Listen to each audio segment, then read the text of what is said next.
One to one பக்தி நேயர்களுக்கு வணக்கம். நான் கலைப்பிரியா பழனி. இன்னைக்கு நம்ம கூட யாரு இருக்காங்க அப்படின்னா, சிவவாக்கு ஜோதிட ரத்னா கிருஷ்ணவேணி மேம் தான் இருக்காங்க. வணக்கம் மேம். வணக்கம். எப்படி இருக்கீங்க? நல்லா இருக்கீங்க. ரொம்ப தமிழ் புத்தாண்டு நல்வாழ்த்துக்கள்மா. ரொம்ப நன்றி மேம்.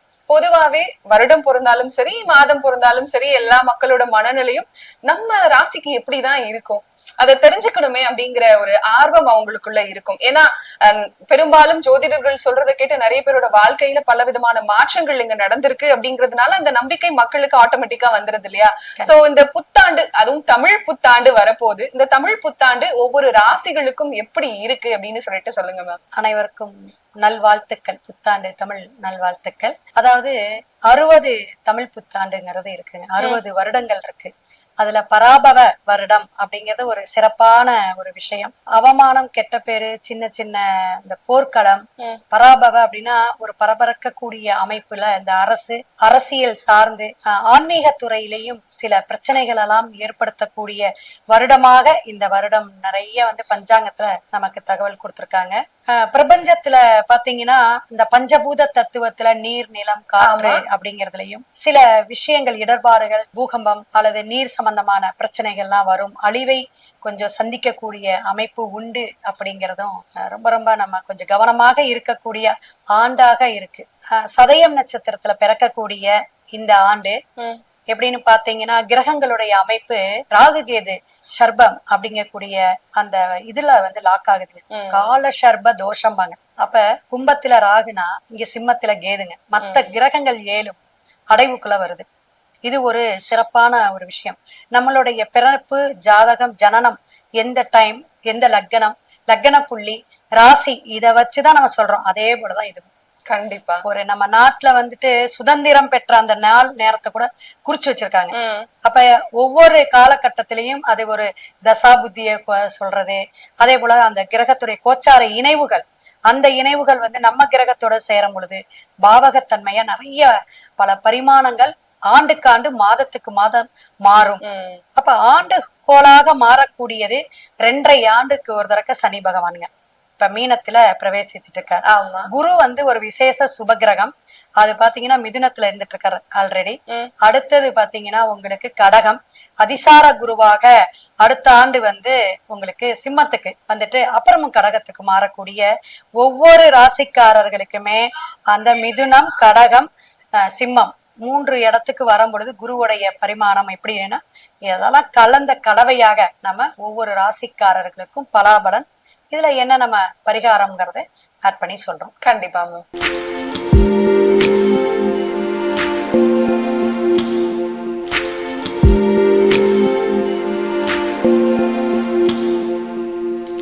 முதல் ராசியான மேஷ ராசிக்காரர்களுக்கு இந்த தமிழ் புத்தாண்டு என்னவெல்லாம் கொடுக்க போகுது மேம்? மேஷ ராசி அனைவருக்குமே இந்த பார்த்துட்டு இருக்கக்கூடிய நேயர்கள் அனைவருக்குமே தமிழ் புத்தாண்டு நல்வாழ்த்துக்கள்.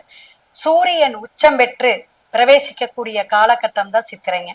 அந்த சித்திரையில நம்ம அந்த ஒரு கிரகம் ஒரு ஆளுமை தன்மையோட உச்சம் பெறும்போது இவங்களுக்கு பெண்களுடைய இடம் என்னன்னா செவ்வாய், சுக்கிரன், சந்திரன் இதெல்லாம் நம்ம சொல்லுவோம். இதுல செவ்வாயுடைய அதிபதியே நீங்க, சுக்கிரன் வேற உட்கார்ந்துட்டார். அப்ப பாத்தீங்கன்னா இந்த ஆண்டு ஒரு பெண்ணோடைய நிர்வாகம், பெண்ணோடைய ஆட்சி, குடும்பமா இருந்தாலும் நானே எல்லாம் பாத்துக்கிறேன் அப்படிங்கறது மேலோங்கக்கூடிய அமைப்பு, தலைமையாக இருக்கக்கூடிய அமைப்பு ஃபர்ஸ்ட் பெண்களுக்கு வருங்க. அரசியல் சார்ந்து இருக்கக்கூடிய பெண்கள் கூட புதுசாக நான் பதவிக்கு வரேன் அல்லது ஒரு விஷயத்த நான் எடுத்து செய்யறேன் அப்படிங்கறது அரசியல், அரசு சார்ந்த ஒரு கௌரவ துறைக்கு வரக்கூடிய அமைப்பெல்லாம் பெண்களுக்கு வாய்ப்புகள் அதிகமாக இருக்குங்க. கண்டிப்பா மேஷத்துல இருக்கக்கூடியவங்கள மாதிரி மீடியா துறையில இருக்கிறவங்களுக்கு, கலைத்துறை, இசைத்துறையில இருக்கிறவங்களுக்கு எல்லாம் டாப் மோஸ்டா ஒரு பட்டம், பதவி உயர்வெல்லாம் உண்டு அப்படிங்கிறதையும் நம்ம சொல்லலாம். உச்சம் பெற்று சேரக்கூடிய அமைப்புங்க. திருமணம் சார்ந்து எடுக்கக்கூடிய போது இந்த சனி பகவான் 12ல மறைஞ்சிட்டு இருக்காரு. அது கொஞ்சம் கவனமா எடுக்கணும். தொழில் சார்ந்து இருக்கவங்க, தொழில் துறை, பல துறையில செஞ்சிட்டு இருக்கக்கூடியவங்களுக்கு சனி பகவான் 12 ஒரு விரயத்தை கொடுத்து அதிகமான முதலீடு போடாம சமமான நமக்கு என்ன கெப்பாசிட்டி, நம்ம கையில எவ்வளவு ஆகுமோ அந்த அளவுக்கு போட்டு ஒரு நம்மளோட உழைப்புக்கு என்ன, எத்தனை பேரை நம்ம லேபரா வச்சுக்கலாம், இந்த மாதிரி கொஞ்சம் நல்ல ஒரு டிஸ்கஸ் பண்ணிட்டு நமக்குன்னு ஒரு திட்டம் போட்டுட்டு அதுக்கப்புறம் ஆரம்பிக்கிறது நல்லது. கண்டிப்பா. ஏன்னா 2.5 ஆண்டுகள்ங்க. 4ஆம் இடத்துல குரு வரும்பொழுது வீடு, வண்டி, வாகனம் இந்த யோகத்தை எல்லாம் கொடுப்பாங்க. பெண்களுக்கே சொத்து, அதே மாதிரி ஆடை ஆபரணம், நகை, புன்னகை மட்டும் போகாது மேடம், தங்க நகையும் வேணும். ஆமா, பொன் நகையும் வேணும். அப்ப வந்து பொன்னவன் வந்து உச்சம் பெறும் போது அவங்களுக்கு பெண்களுக்கு வந்து நகையெல்லாம் வரக்கூடிய அமைப்பு. அப்ப கணவனு நல்லா சம்பாதிப்பாருன்னு சொல்லாங்க. சில விஷயங்கள் வந்து கிரகங்களுடைய அமைப்புல வந்து இந்த கேது பகவான் பாத்தீங்கன்னா சிம்மத்துல இருக்காரு. அப்ப குலதெய்வத்தை ரொம்ப கவனமா கும்பிடணும். குலதெய்வத்துக்காக நேர்த்திக்கடணும் அல்லது ஏதாவது ஒரு பெண்டிங் வழிபாட்டுக்காக வச்சிருந்தாங்கன்னா அதெல்லாம் இவங்க வந்து சரியா இந்த ஆண்டு எடுக்கும் பொழுது சிறப்பா இருக்கும். இந்த மாத்திரு பித்ரும்பாங்கங்க. ஆமா. அப்படி இந்த ராகுவுடைய அமைப்பு, கேதுவுடைய அமைப்பை வச்சு நம்மளுடைய முன்னோர்களுக்கு தர்ப்பணம், திதி, இந்த அமாவாசை தர்ப்பணம் எல்லாம் கொடுக்கணும். அப்ப அந்த அமாவாசைக்கு திதி தர்ப்பணம் கொடுக்கக்கூடிய அமைப்புக்கு மேஷம் ரொம்ப இம்பார்ட்டன்ட் கொடுக்கும். அந்த தை மாசம், ஆடி மாசம் இந்த மாதிரி அமாவாசைக்காவது கொடுக்கணும். குலதெய்வத்தை மாதந்தோறும் போக முடியலன்னா இந்த தமிழ் புத்தாண்டு இந்த வருட பிறப்புல வந்து ஒரு 3 தடவையாவது போயிட்டு வருது. மேசத்துக்கு இந்த சனி பகவானுடைய தாக்கம், மற்ற கிரகங்களுடைய அமைப்பு இவங்களை பாதிப்புக்கு உள்ளாகாது அப்படிங்கறத நம்ம கண்டிப்பா சொல்லியே ஆகணும். கண்டிப்பா மேம். அப்படியே நீங்க குலதெய்வத்தை போய் பாத்துட்டு வாங்கன்னு சொல்லிட்டீங்க. அங்க போய் ஏதாவது பூஜை புனஸ்காரம் இதெல்லாம் கண்டிப்பாங்க. ஏன்னா ஞாயிற்றுக்கிழமை ரொம்ப விசேஷம், அமாவாசை நம்ம சொல்லிட்டோம்.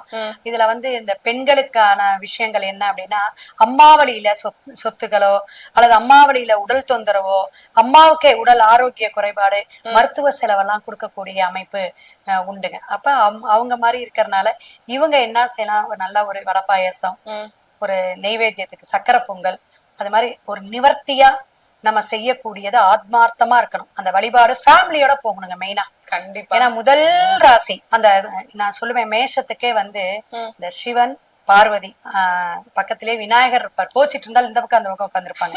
முருகன், இந்த மாதிரி அந்த கூட்டு குடும்பமாக இருக்கக்கூடிய குடும்ப சிவ குடும்பத்தையுமாங்க.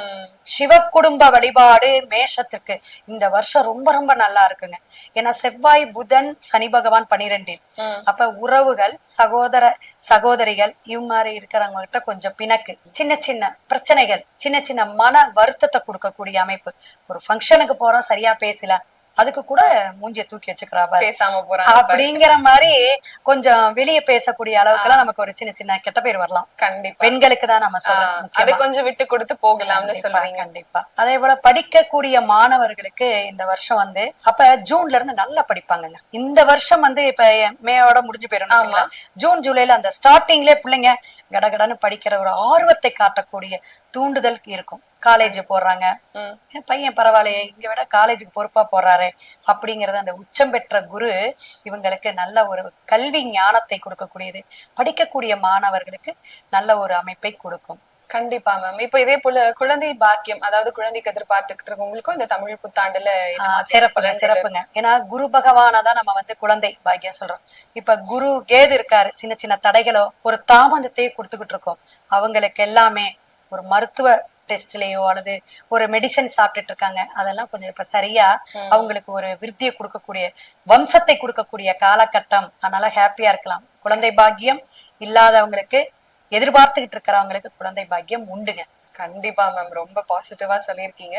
பண வரவு இதுதான் மக்கள் கிட்ட, சரி எல்லாம் சொல்லிட்டீங்க மேம், இந்த பண வரவையும் சேர்த்து சொல்லுங்க அப்படின்னா பண வரவு இப்ப இருக்குமா மேம்? கண்டிப்பா. ஏன்னா 3ஆம் இடத்துல கொஞ்சம் முயற்சி பண்ணிட்டே இருக்கணும். ஜூன் வரையுமே முயற்சி ரொம்ப போட்டிருப்பாங்க. அந்த முயற்சிக்கான பலாபலன் ஜூன்ல இருந்து அப்படி பின்பாகம் நல்லா இருக்குங்க. மேஷத்துக்கு எப்படின்னா பின்னாடி நல்லா இருக்கும். ஒரு 4 மாசம் சரியில்லைனாலும் 6 மாசம் மெஜாரிட்டின்னு வச்சுங்களேன், ஒரு 70% உங்களுக்கு சொல்லலாம் நல்லா இருக்கும் அப்படின்னு. இந்த 7.5 சனி தாக்கம், 12 சனி தொழில்னால கொஞ்சம் வருத்தி உடம்புல கஷ்டப்பட்டு உழைக்கக்கூடிய தன்மை, ஆனா ஊதியம் உண்டு. அப்ப சிக்கனமா இருந்து கொஞ்சம் சேமிப்பு வச்சுக்கிறது, சுப செலவுகள்லாம் உண்டு, அதெல்லாம் கொஞ்சம் கரெக்ட் பண்ணிக்கிட்டாங்கன்னா சேமிப்போட இவங்க நல்லா இருக்கலாம், ஹாப்பியா. கண்டிப்பா மேம். மேஷராசிக்காரர்களுக்கு இந்த தமிழ் புத்தாண்டுக்கு எவ்வளவு பெர்சன்டேஜ் மேம்? மேஷராசிக்கு பொறுத்தவரையும் பாத்தீங்கன்னா 75 கொடுக்கலாம், 75 சூப்பரா இருக்கும், நல்லா இருக்குங்க. ரொம்ப தெளிவா இந்த தமிழ் புத்தாண்டு உங்களுக்கு இப்படிதான் இருக்க போது, இவ்வளவு பெர்சன்டேஜ் இருக்க போது, ஆனா கடவுள் வழிபாடுகளும் இருக்கு, அதையும் பண்ணும் போது நீங்க ரொம்ப சிறப்பா இருக்க போறீங்க அப்படின்னு ரொம்ப தெளிவா சொல்லியிருக்கீங்க. நன்றிமா. சிறப்புமா. அனைவருக்கும் வாழ்த்துக்கள். நன்றி.